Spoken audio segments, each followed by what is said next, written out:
Hi, my name's Ethan Lawrence. This is Jesse Leach from Killswitch Engage. Hi, I'm Scotty Wartooth. Hi, my name's Sean Smith. Hi, my name is Desha Kiva. This is Ryan McCombs from the band Soil. Ladies and gentlemen, my name is the Raging Cajun Lash LaRue.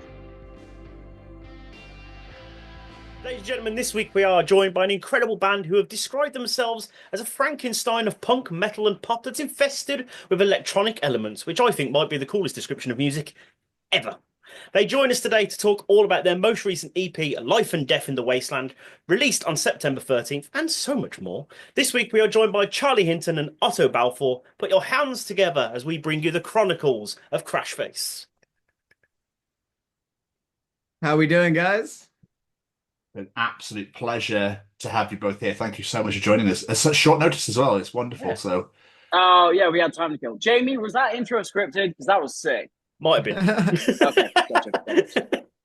I mean, I wrote it, but it's not. Well, yeah. But first things first. How are you both doing? Pretty good. Yeah, good, Pretty man. good. Yeah.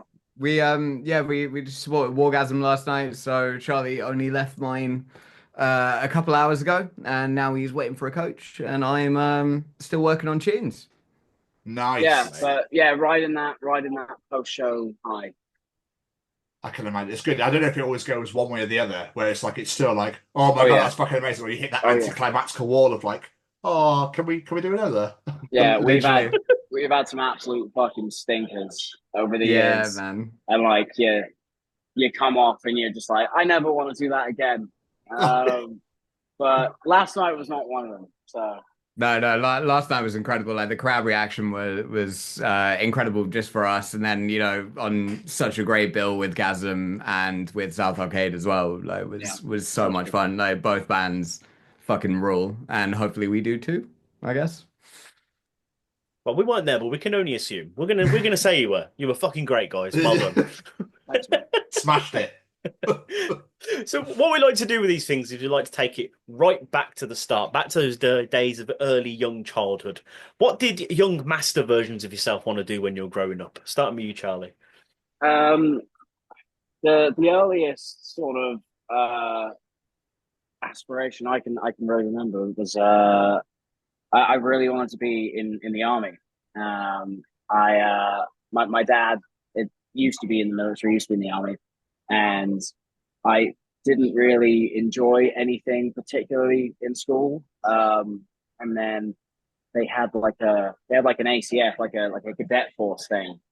And I was like, oh, well, I play a shitload of Call of Duty, and my dad's in the army, and I live around a bunch of people who are in the army, and I spend a lot of time on the bases. So I was like, fuck it, I'm going to give this a go. And I actually really fucking enjoyed it.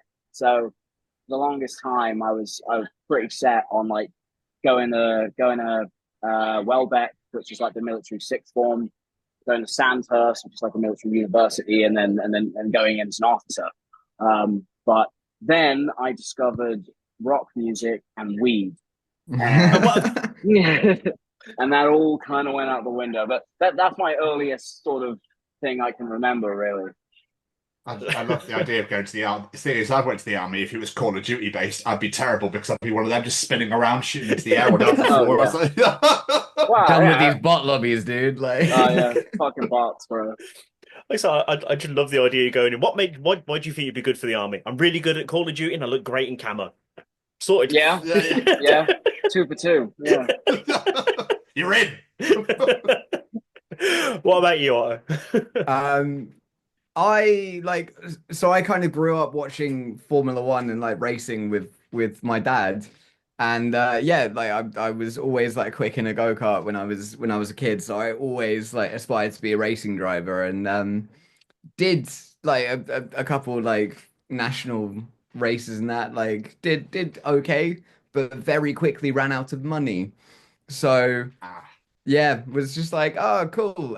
Then discovered Kerrang was a thing and just started miming Linkin Park on Guitar Hero for the longest time in my living room. And yeah, there you go. That's kind of how I came to be.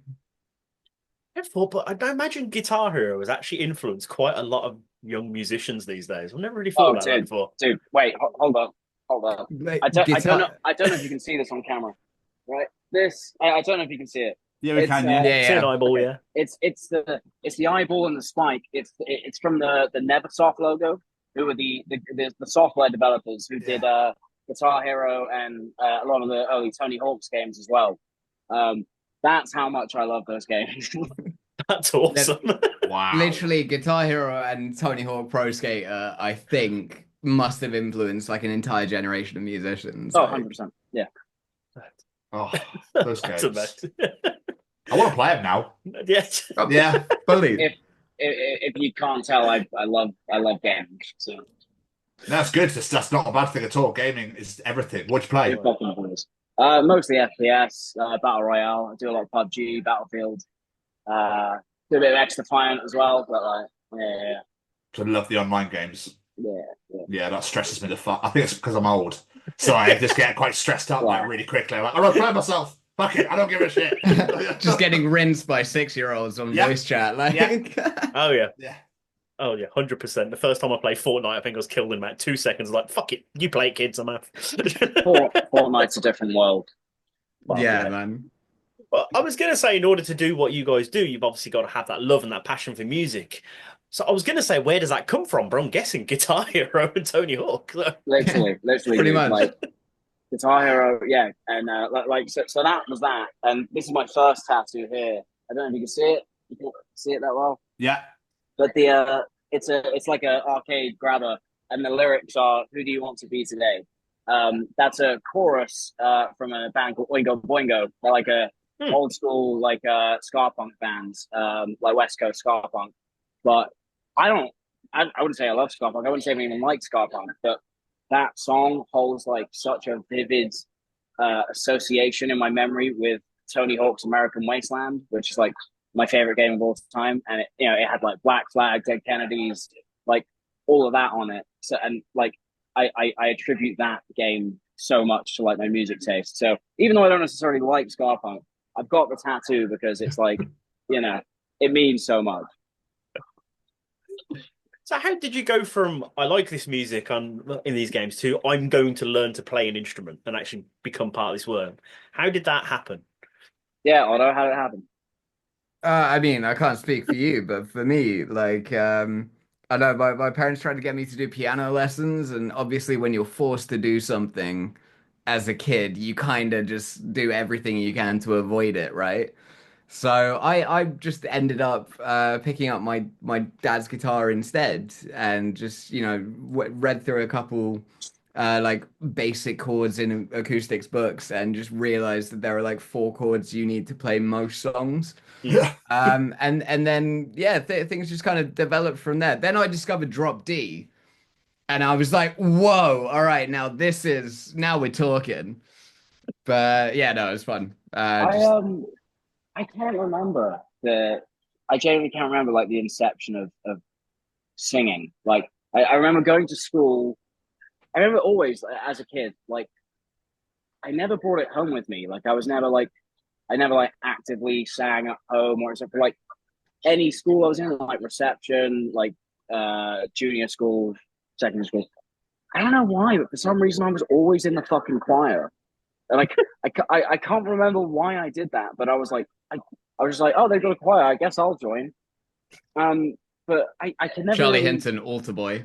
Yeah, but like I can never really remember like a clear sort of inception of like I really want to do this. I was just doing it for some reason, and then it was like one of the only consistent things I was doing throughout the years, and I was like, I guess I'll just carry it on and just keep doing it.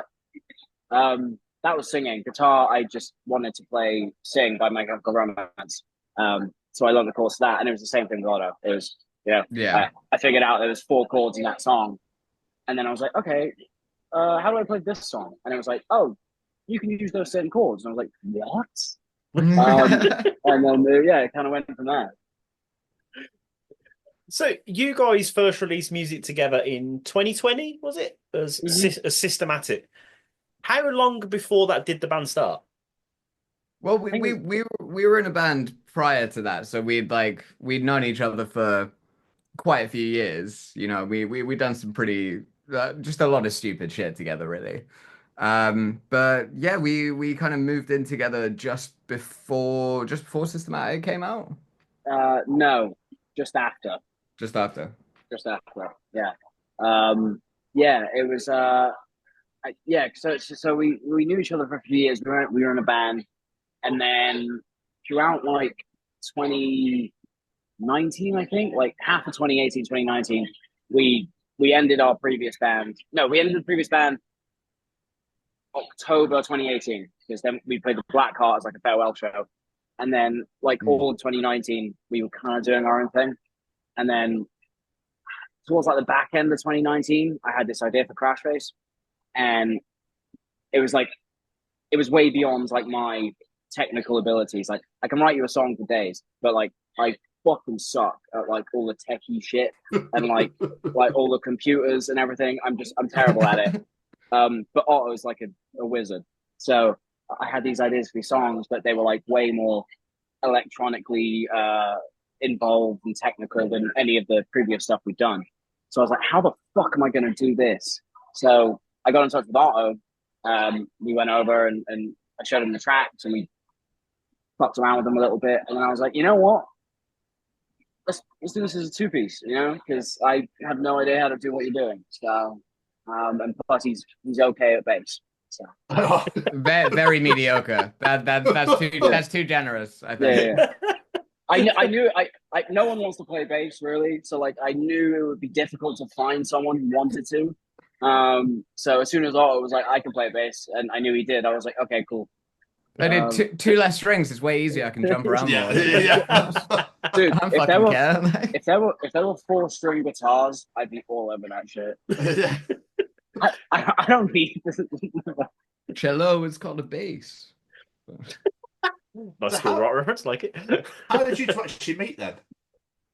This is actually quite a good one. So I'd showed up for like this open day at a uni. I met a couple people. It was like a music uni, and basically showed up to this practice room, and they already had 2 guitarists. So I was like, cool, I'll play bass, I guess. And then for that band was looking for a singer for about 3 years or something. We wrote a total of 6 songs, never played a fucking show. And I went to a nightclub called Casino. I was absolutely off my tits on everything, I imagine. And I asked Charlie, without even looking him in the face, to hold my cigarette. I was the new kid there. It was my first night out in the town. I was a fresher. And I went to this thing, and I was just like kind of stood in the smoking area, just like hanging. I didn't know anyone, so I was like kind of hanging out. And yeah, he just comes up to me without even looking in my face. He's like looking down, one eye shut on his phone, like fucking, And he's like, I'm still there, bro. Yeah. And he just comes and he's like, hold my cig. And I'm like, oh, all right. And he disappears inside, and he's gone for like maybe 10, 15 minutes. I'm like, obviously the cig's gone by this point. I'm like, where the fuck is this dude? He comes back out, walks back over to me, goes to take the cig. I'm like, dude, it's burnt out. Like, and then he just like, can you sing? That was the first thing he said, can you sing? And I was like, yeah. And then like, I think you gave me your number. Yeah. Or something. Yeah, you gave me some kind of contact. I think it was your number. And I was like, okay, sweet. No, I gave you mine because I was going to wait to hear back from you. So I gave you my number, and then I never heard anything. Like, for like, I wonder why. yeah, for like maybe 3 months or something. So I was getting pretty desperate at this point, because the whole reason I went to this uni was to just join the band, and then I was going to drop out. I was like, this is the only reason I'm here. So I went on the OG's joinmyband.com. If anyone that was the OG. I remember. So I went on Join My Band, did my search down to the fucking town we were in, and it was it was like an alt rock band looking for a vocalist. And I was like, I was kind of more into like the pop punk side of things back then, but I was like, alt rock, and all right, fine. Well, I'll give it I want to be in a band, so fuck it. So I reply, I speak to the guitarist who's organizing it all, he invites me to a rehearsal. He gives me Lighthouse by Mallory Knox to learn. Obviously a scene classic. So I'm like, cool. So I turn up to this rehearsal. I get in the room and Otto is stood like leaning against a bass cab in the corner, hood up, shades on. I probably still hungover. still hungover from when we met 3 months prior. Dude, uni was a great time. Like, you know, Probably don't remember much, but yeah, had a good time. That was kind of it. That's phenomenal. Just saw him stood up against the bass wall. You're like, it's gonna be my best friend there. Yeah. We're gonna go places. The name Crashface. So I bet you've had this 15,000 fucking times, but I'm going to ask the question. The name Crashface, where did it come from? And can it be used as another analogy for making out with somebody? Hey, you want to crash face? I've never actually thought of it that way. That's a new one. That's a new one. I've never actually thought of it that way. No, I just when I was coming up with the first songs, I had like a week or like 2 weeks. Like I was really obsessed with like the word crash. I thought it was really cool and it was like really abrasive. I thought you could do a lot with it. And originally I was going to go with the crash, but I was like, no, it just sounds like the Clash, so I can't do that. Yeah. So yeah, I don't know how the face came about, but I was just fucking about with the word Clash, and I eventually came up with that. We did have another name. Oh yeah, the other name was Breathe Plastic. Yeah. And we workshopped that at a Frank Carter gig that See Bright Arms, that Jack Saunders put on, and Otto also. Did you what injury did you get there? I crowd surfed, and if you've ever been to the Sea Bright Arms, it's like I don't know, you were standing and the roof is like this high above your head, and there was this big metal bar, so I decided to crowd surf. Terrible idea, and I basically just got like, you know, my head shoved into this metal beam. So I was like, thrown up outside halfway after the gig, concussion, like had to go to A&E and shit.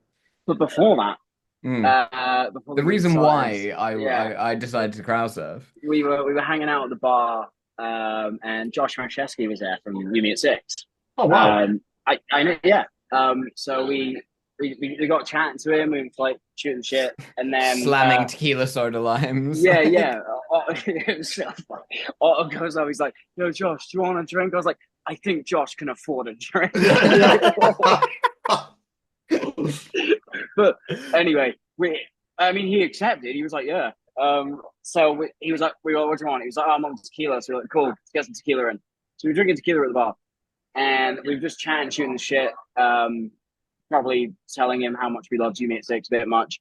And then towards the end of the conversation, I was just like, oh, by the way, like, you know, we're starting a band, we've got some cool tracks going, like, but we're between names. So just like off the cuff, which do you prefer? And I was like, Crashface or Breathe Plastic? And Josh was like, oh, Crashface without a doubt. Like, Breathe Plastic sounds like some environmental organization or something. And I was like, I was like, yeah, all right, cool. So Josh technically chose the band name. So if you have any questions, you can ask him. That's kind of how that came about. Yeah. What a great way to get your band name. That's awesome. I know. Oh. So obviously your musical style, it's a very distinctive sound. What would you say were your biggest influences going into this band, but not just individually, but as a band? Is it we want to sound a bit like this, or is it you going for your own thing?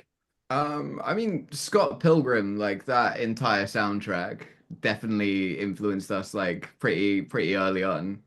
Like our second song we ever released, I basically like grabbed one of the comic books of Scott Pilgrim vs. the World, opened it, and the first lyric or first word that came out were would you shut the door for me on the way out? And that for me, like that entire soundtrack, whole Edgar Wright sort of the whole film style of Edgar Wright was just absolutely influential in sort of, you know, me for sure. I've always been a massive fanboy for My Chem. If you couldn't tell, I think their use of theatrics and just like drama within their writing is like so fun. But like, it was also a weird thing. Like with the band we were in prior, it was kind of like hardcore punk. So it was the whole thing was just kind of like, turn up to the pub, drink as much as you can, and just go nuts on stage and like. But then going into this, like, it was kind of like taking a step back and just like thinking about like what it is I enjoyed about that and what it is I didn't like about it, and like what it is that like kind of brought me to write these new songs. And a lot of it was like not necessarily like audio influence, but more so like story, like like I said, big into gaming, but like even stuff like just like the game music and stories from like games like Resident Evil, Fallout, like Cry of Fear, like what taking in all of that sort of media in one go in a game and trying to dissect what it is about it that you like so much.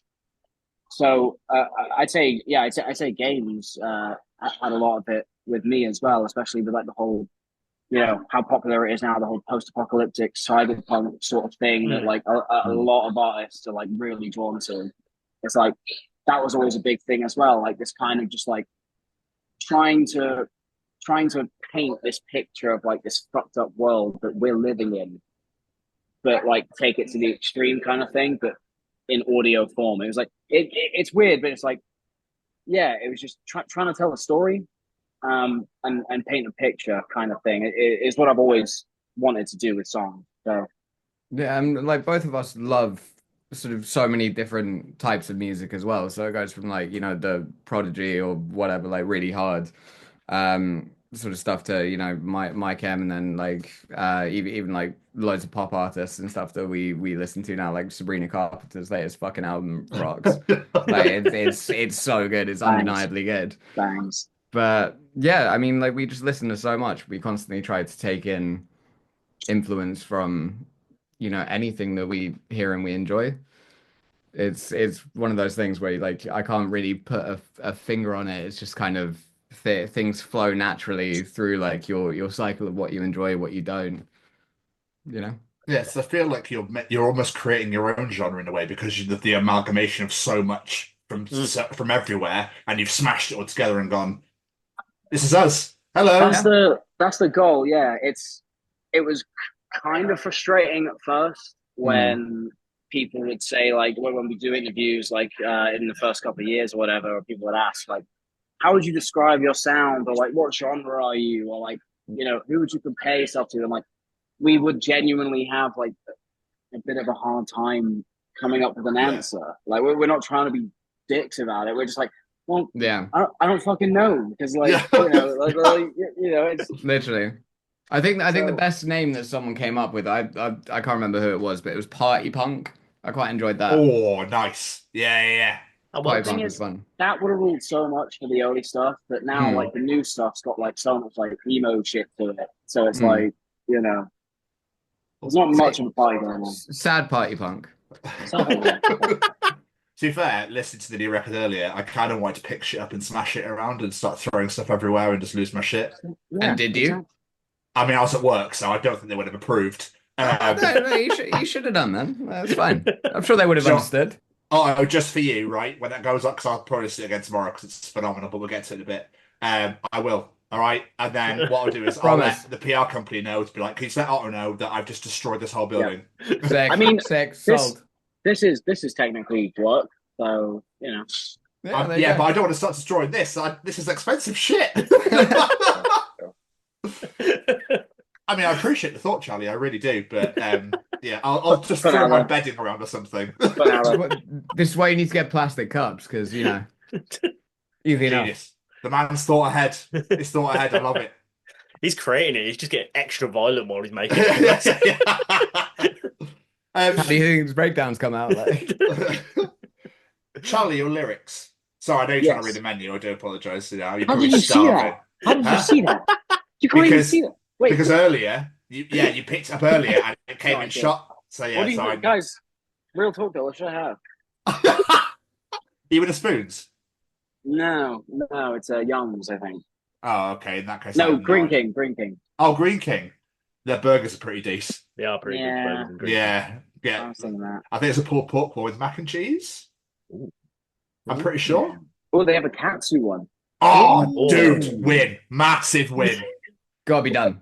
Love katsu curry. Anyway, Sorry, yes, your lyrics. Are they more personal, story-based, political? Like, what's like your inspiration behind just your lyrics? it depends really. It goes from song to song, but I feel like the broadest way of describing it is it's a lot of observation. They're very observational. It's not from necessarily taking a certain standpoint or speaking from certain experience.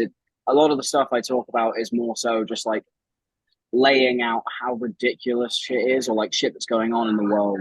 And it's just me taking it and just like, it's almost like the news, but like, you know, like angry and like musical, but and you know, I do some wordplay and I do some clever shit with the words, but like, you know, I'm basically just relaying like the state of the world and the state of the country and the state of like social groups and whatever. Like, yeah, it's a lot of observational stuff.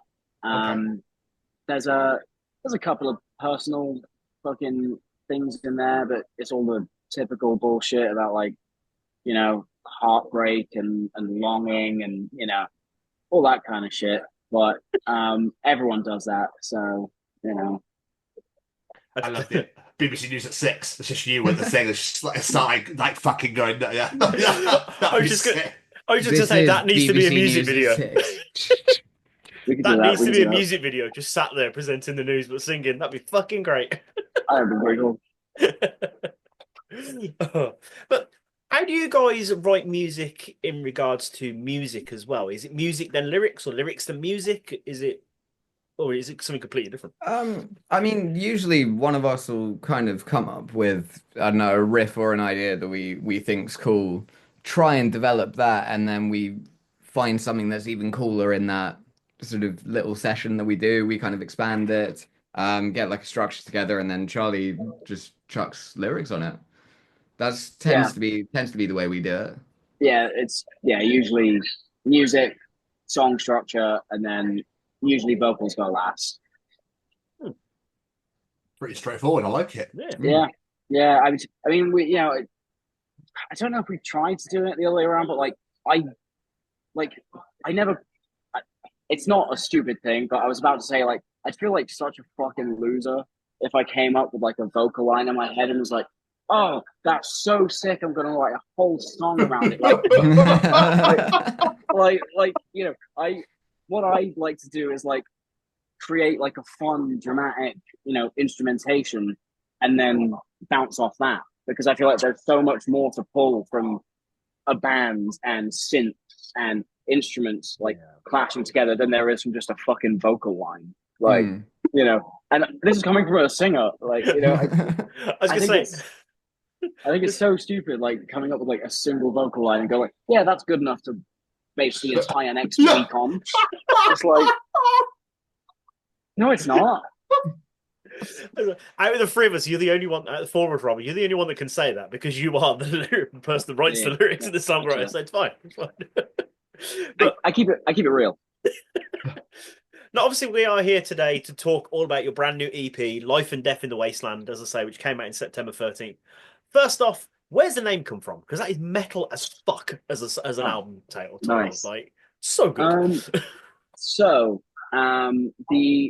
The concept of like the Wasteland is something that we thought up early this year, like January. We were on tour with St. Agnes, and we were a bit like, you know, uncertain about like sort of the direction that we wanted to go in and how we were going to present all these new songs that we had. And we got the advice. And we also came to the conclusion that, albeit we think the songs are great and we thought we were doing pretty good, there wasn't really anything that tied it all together. Like there wasn't really like a cohesive theme. There wasn't really I don't want to say storyline, but there wasn't really something that just, held all the songs, held all the media together. It was all very like, off the cuff. So we wanted to do this like holding a mirror up to like the world currently. Hence the name The Wasteland, because that's basically what the fucking world is now. So it was kind of just like I said, like the news thing, like taking everything that's happening and all the issues that are fucking everything up and just like shining a light on them, but like, in song form. And yeah, we came up with the idea for The Wasteland. We thought it was like a cool idea. And it's, to be honest, I couldn't think of a better name for it. So I just went with Wasteland. And then Fallout came out, like the series. Then, yeah. And then they brought the Fallout series out like the next month. And I was like, oh, fuck, everyone's going to think I copied this. No one's said that yet. But we came up with like the world, like The Wasteland. And then we were trying to think of the name of the EP. Originally I was thinking I would just call it like The Wasteland, or like Wasteland EP as kind of lame. So Life and Death I actually pulled from the final track from the Blackouts debut album. It's called Life and Death in Space. And I thought it was kind of cool because like we could talk about the wasteland, the life being like the pros and the death being the cons. Like we could shine a light on these topics we wanted to talk about, but still keep it wasteland themed. So yeah, Life and Death in the Wastelands was what we did. So. Nice. I also just a massive Blackout fan, so Saul's Sean. We love Sean. It's fine. Sean's a boy. Sean's a boy. We love him. Guy. Has it been well received? Yeah, very, very. All like, I mean, we kind of hate looking at like numbers and all those sorts of metrics as like a kind of like validation of what you've done, like how good something you've done is, because I personally think these are like the best songs we've ever written, we've ever put out, and yeah, it's been received a lot better than I thought it would, which is cool. I mean, yeah, absolutely, because I mean you've been championed by Danny Picard, Alex Holcomb, and Jack Saunders on Radio 1, which is huge. Yeah, absolutely huge. Do you know what I mean? But it's so deserved. Thank you. So literally from listening to it one time through, I was like, "Fuck, these guys are amazing." Yeah.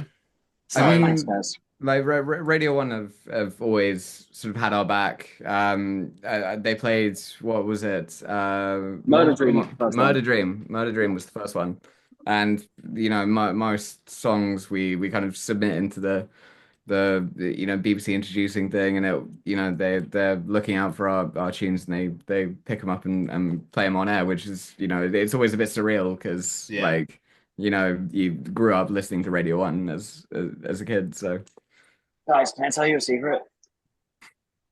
Go on. I need a pee so bad, but I can't because I got all my bags with me, and I'm in London, so I can't leave them. But I'm gonna hold it. I'm gonna be strong. Dude, sure? You can do it, dude. Don't worry. I'll watch it for you. It's not gonna drink itself. Aim the camera at your bags, and we'll keep an eye on them for you. So you want me to leave my phone as well? Yeah. No, don't do that. No, of course not. No, it's fine. I'm kidding.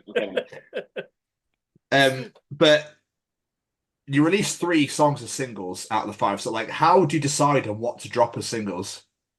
That's a great question. It's a good question.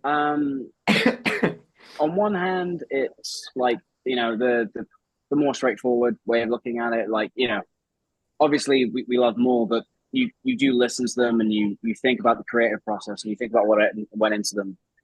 You're gonna have a favorite, and if both of you have the same favorite, you're probably onto something there. Yeah. But Maniac was always like it was always going to be a single, just because having Sam on it, it was like such a big sort of helping hand for us, and it would be able to generate a lot more buzz around the EP before the EP came out. So like we didn't want to leave that until the release.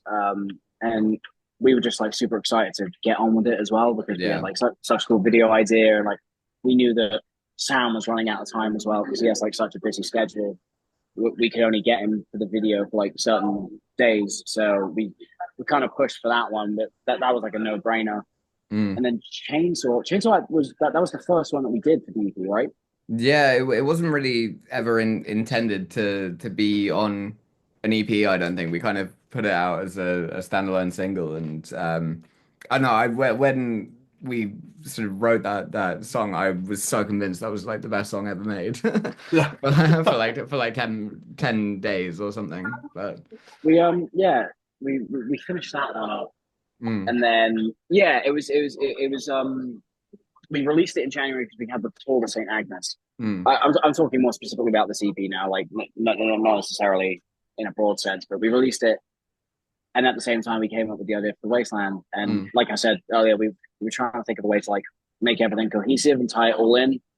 So then we were like, okay, well, fuck it. Why don't we just, all these other songs that we got, why don't we just stick them on an EP and like, tie them all together thematically. EP3, baby. Yeah, and it worked out. Bubblegum was kind of just like a keep hype going, it was like, we dropped it like the week or week and a half before the EP dropped. So it was kind of just like to keep people tied over and excited. But also the contrast of styles between, because it was Chainsaw, Maniac, Bubblegum, Surrender. I think like the stark difference between Maniac and Bubblegum is kind of a bit of a leap, So then you have Surrender to kind of like just be like, oh yeah, it does work cohesively. Yeah. No, I mean, Atrocity is one of my favorite songs, the very first track on there, and then Maniac obviously is incredible. But I absolutely love Ultra Plastic Planet Killer. I absolutely love that song. And I don't know what it is about it. Just I was like, I listened about 4 or 5 times, just back to back. I was like, skip it on again and again. It's incredible. Fuck yeah, dude! Thank you. That was probably the easiest song we ever wrote as well. that was the least effort I've ever put into any production. Like I fucking hated it when I first heard it, and then Charlie was so insistent it was on the Heavy Infectious EP, and I was like, fine, dude, if you insist, sort of thing. And sort of comped his vocals a little bit, and added a sub bass, and I was like, okay. It's there you go. It's almost like I know what I'm talking about sometimes. The same. Don't believe it. You mentioned then the Heavy Infectious EP, your first EP. How would you say the new one compares to that?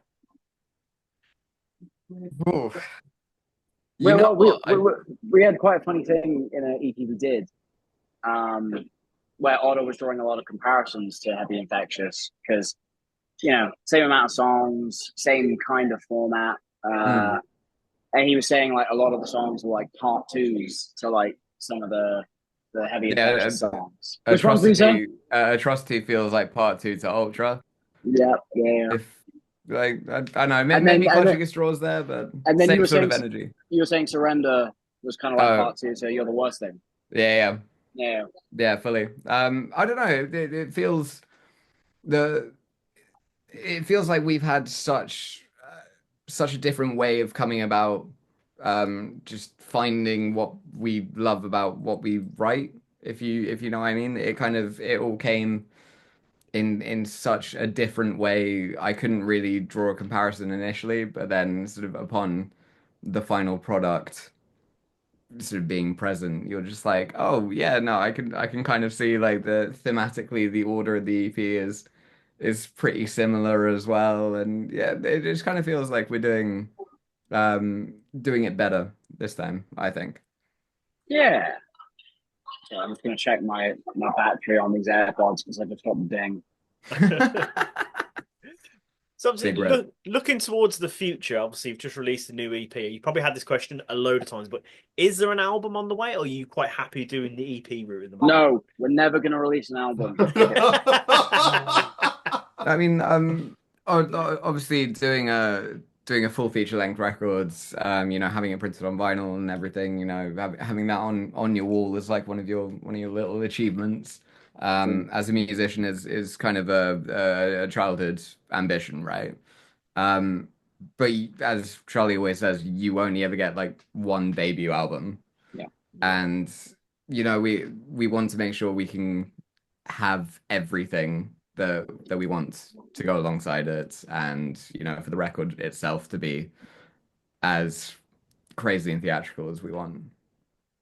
Yeah, I feel like I mean, obviously, you guys know you're avid music fans, and anyone that takes time to listen to like bands and really enjoy them and go through the catalog. Like the first album's not always like the greatest listening experience, but for some reason, like the vast majority of artists, like that first album is what grabs hold of people and never lets go. Like, fucking, I said before, I'm a massive Mike Kent fanboy, obviously, and like, so many people, everyone's favorite albums. You got the Black Parade, you got Three Cheers.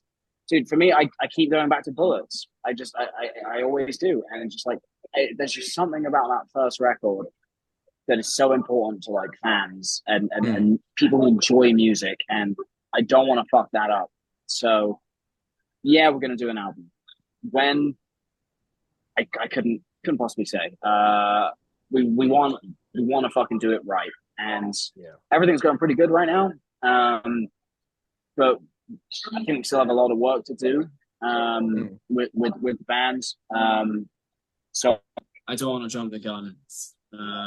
So yeah, the album's coming, but probably not anytime soon. I think his AirPods died. Have your AirPods died, Charlie?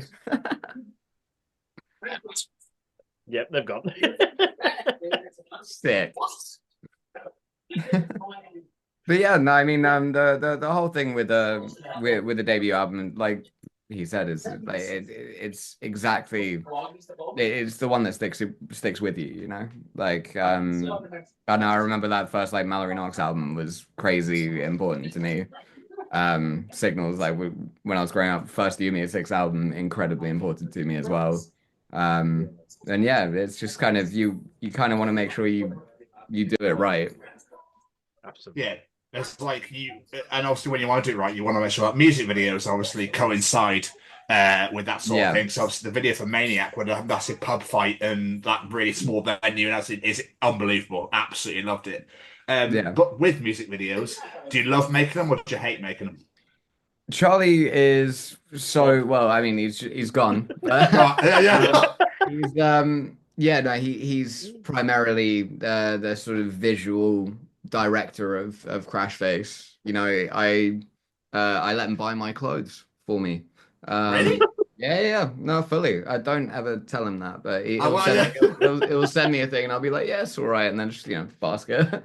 But he's so good with sort of visuals and aesthetics and fashion, whereas I'm more like audio focused, and I just get super nerdy about gain structures and stuff like that. But in terms of music videos, it's they're always fun to make. They're always very stressful, but they're a necessary part of everything, and it's something to look back on and be like really proud of.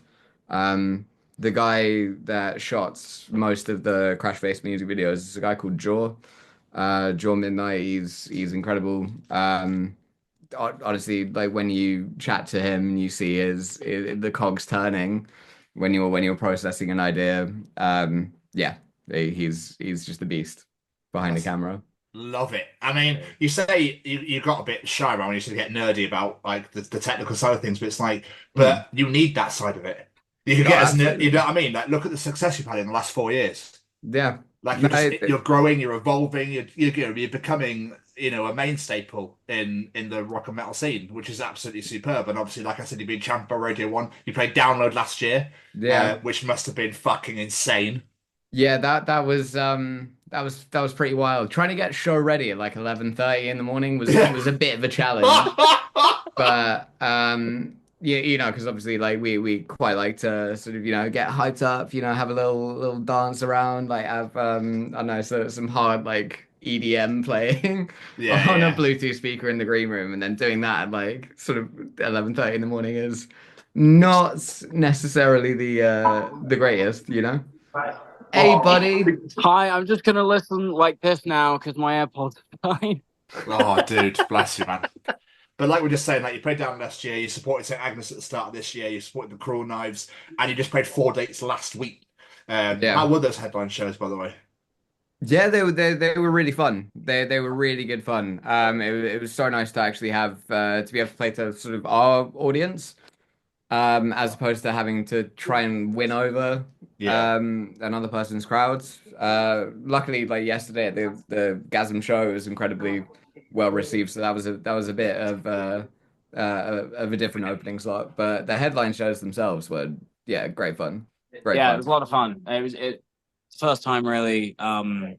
We've only ever done like one-off headlines, so it was the first time we actually did like a few back to back, and to give someone like the drama of like the songs we put together for releases like Justice, like actually getting to play more than like 6-7 songs was really fun. So yeah, everyone that came to that, thank you. It ruled. Obviously, you do have some more shows coming up, though. You've got a sold-out show with Wargasm on November 8th, and you've got your own show in Brighton on November 6th as well, a free entry show. How excited are you for that? We've never played Brighton aside from the Great Escape Festival, so to actually do a headline, like obviously it's quite close to London. We've had so many friends that have moved down there as well. It's gonna be a right laugh. Plus. Hell Hotel is sporting, and I love that band. Yeah, Hell Hotel. If you haven't checked them out, check them out. They fucking rock.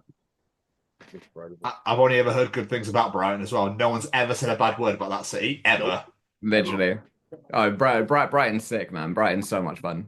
Like, yeah. Bit far on the train, but, It'd be all right. Right.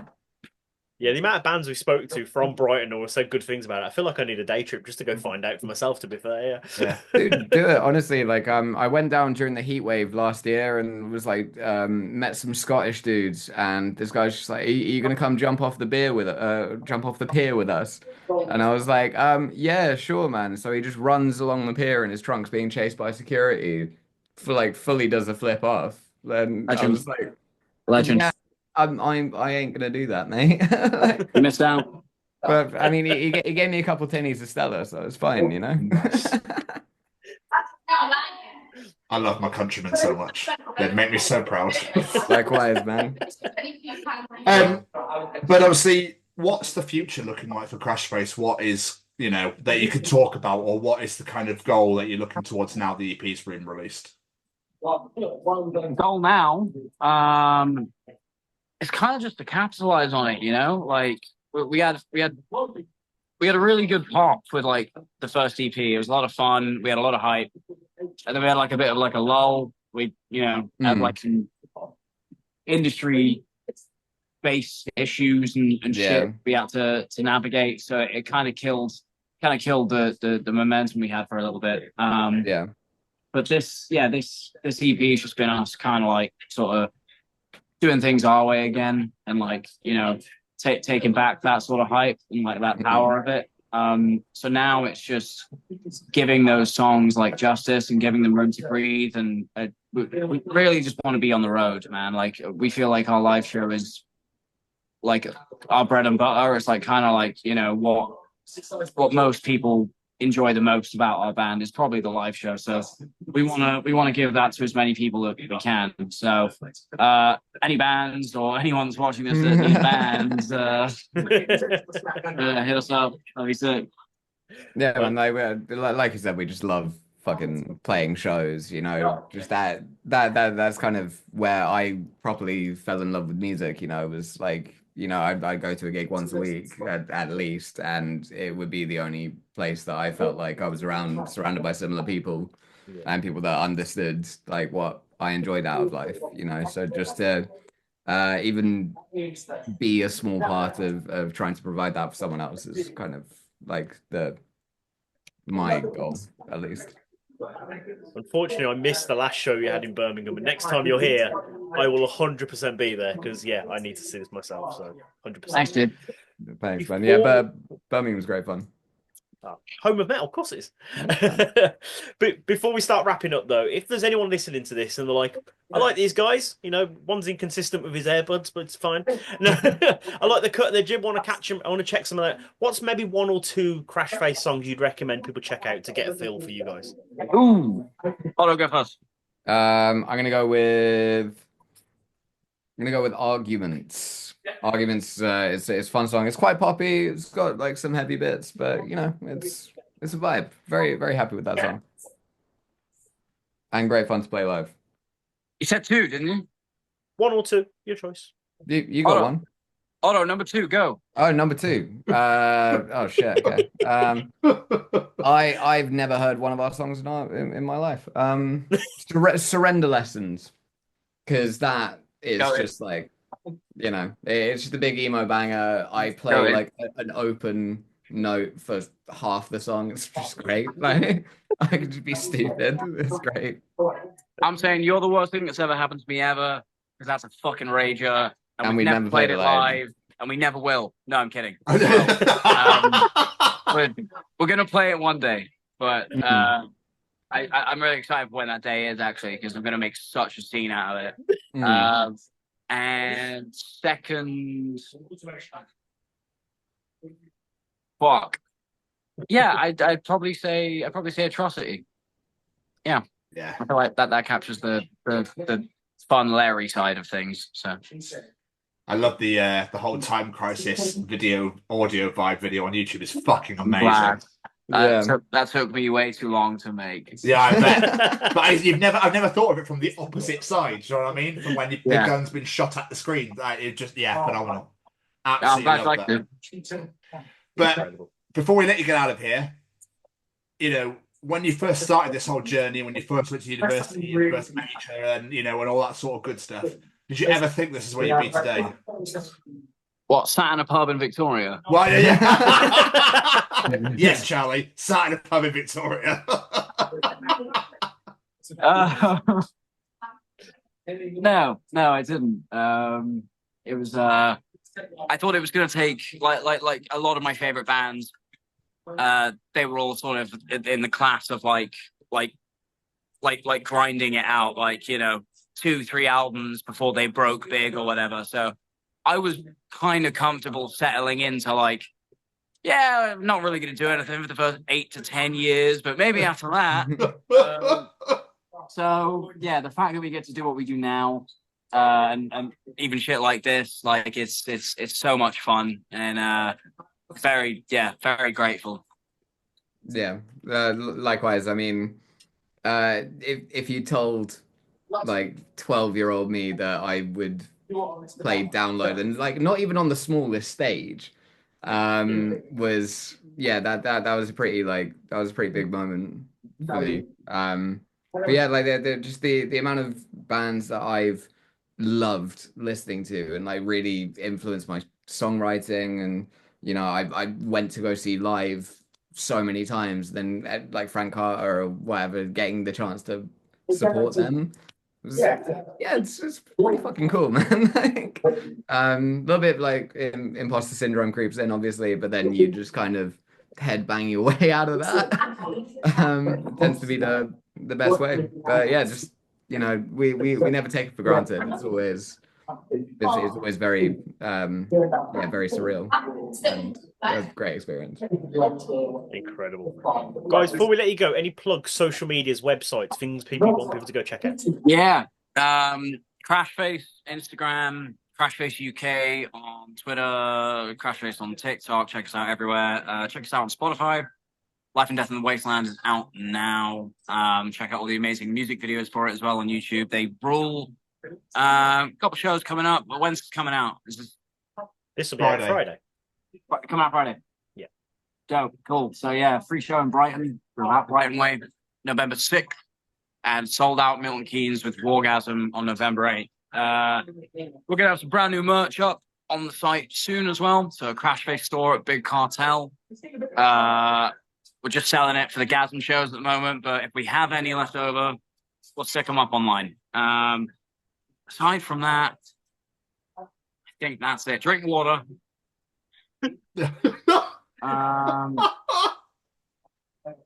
Yeah. Good piece of advice to end on. I like it. Yeah, love it.